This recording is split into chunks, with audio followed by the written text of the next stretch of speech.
शिव पुराण श्री रुद्र संहिता चतुर्थ खंड अध्याय चौथा कार्तिकेय की खोज। ब्रह्मा जी बोले, इस प्रकार उस दिव्य बालक को लेकर वे कृतिकाएं अपने लोक में चली गई। वहां जाकर उन्होंने उस बालक को सुंदर वस्त्रों और आभूषणों से अलंकृत किया और बड़े लाड़ प्यार से उस बच्चे को पालने लगी। जब बहुत समय व्यतीत हो गया, तब एक दिन पार्वती जी ने अपने पति शिवजी से पूछा, हे प्रभु, आप तो सबके ईश्वर हैं, सब प्राणियों के वंदनीय हैं, सब आपका ही ध्यान करते हैं। भगवान, मैं आपसे एक बात पूछना चाहती हूँ। तब त्रिलोकीनाथ भगवान शिव ने मुस्कुराकर कहा, देवी पूछो, क्या पूछना चाहती हो। तब देवी पार्वती ने कहा, प्रभु, आपकी शक्ति जो पृथ्वी पर गिरी थी वह कहाँ गई। देवी पार्वती के इन वचनों को सुनकर शिव जी ने विष्णु जी, मेरा और सब देवताओं और मुनियों का स्मरण किया। यह ज्ञात होते ही कि भगवान शिव ने हमें बुलाया है, हम सभी तुरंत कैलाश पर्वत पर चले गए। वहां पहुंचकर हमने महादेव जी और देवी पार्वती को हाथ जोड़कर नमस्कार किया और उनकी स्तुति की। तब भगवान शिव बोले, हे देवताओं, मुझे यह बताइए कि मेरी वह अमोघ शक्ति कहाँ है। शीघ्र बताओ, अन्यथा मैं तुम्हें इसके लिए दंड दूंगा। भगवान शिव के ये वचन सुनकर सभी देवता भय से कांपने लगे। तब उन्होंने जैसे जैसे वह शक्ति जहाँ जहाँ गई थी वह सभी बातें शिव पार्वती को विस्तार सहित बताई। तब उन्होंने यह भी बताया कि उस बालक को 6 कृतिकाएं अपने साथ अपने लोक को ले गई हैं और उसको पाल रही हैं। यह सुनकर शिवजी व देवी पार्वती को बहुत प्रसन्नता हुई। वे दोनों अपने उस पुत्र को देखने के लिए उत्सुक थे। तब शिवजी ने अपने गणों को उस बालक को कृतिकाओं के पास से वापस ले आने की आज्ञा दी। भगवान शिव की आज्ञा पाकर उनके वीर बलशाली गण, क्षेत्रपाल और भूत प्रेत गण लाखों की संख्या में शिवजी के पुत्र की खोज में निकल पड़े।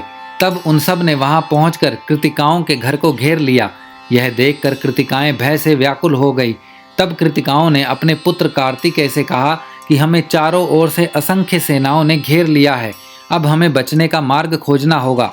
यह सुनकर स्वामी कार्तिकेय मुस्कुराए और बोले, हे माताओं, आपको डरने की कोई आवश्यकता नहीं है। आपका यह पुत्र आपके साथ है। मेरे रहते कोई भी शत्रु इस घर में प्रवेश नहीं कर सकता। माता, मेरे बाल रूप को देखकर आप मुझे अयोग्य ना समझें। मैं इन सभी को हराने में सक्षम हूँ। इससे पूर्व की कार्तिकेय उन गणों की सेनाओं को नुकसान पहुँचाते नंदीश्वर उनके सामने आकर खड़े हो गए और बोले, हे माताओं, हे भ्राता, मुझे संसार के संहार करता भगवान शिव ने यहाँ भेजा है। मेरे यहाँ आने का उद्देश्य किसी को नुकसान पहुँचाना नहीं है। मैं तो सिर्फ आपको अपने साथ ले जाने के लिए आया हूँ।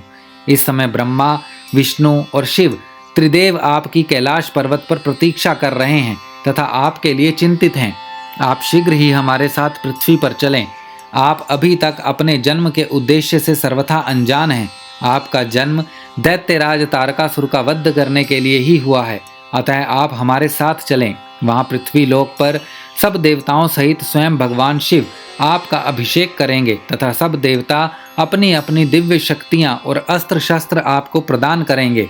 यह सुनकर कार्तिकेय बोले, यदि आपको भगवान शिव ने यहाँ मेरे पास भेजा है तो मैं अवश्य ही उनके दर्शनों के लिए आपके साथ चलूँगा। हे तात, ये ज्ञान योगिनियाँ प्रकृति की कला हैं। इन्हें कृतिका नाम से जाना जाता है। इन्होंने ही अब तक मेरा पालन पोषण किया है, इसीलिए ये मेरी माताएं हैं और मैं इनका पोष्य पुत्र हूँ।